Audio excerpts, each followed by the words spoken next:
नमस्कार मित्रांनो, तुम्हा सर्वांचे रश्मीज फूड फॅक्टरीमध्ये मनापासून स्वागत आहे. आज आपण स्वयंपाक रुचकर आणि झटपट होण्यासाठी काही किचन टिप्स बघणार आहोत. आलं व लसूणची पेस्ट बनवताना खलबत्त्यामध्ये थोडं मीठ घाला व नंतर आलं लसूण कुटा. लवकर पेस्ट तयार होईल.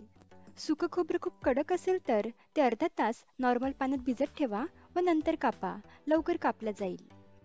बटाटे आणि वांगे यांचा रंग बदलू नये यासाठी चिरल्यावर फोडी लगेच पाण्यात टाका.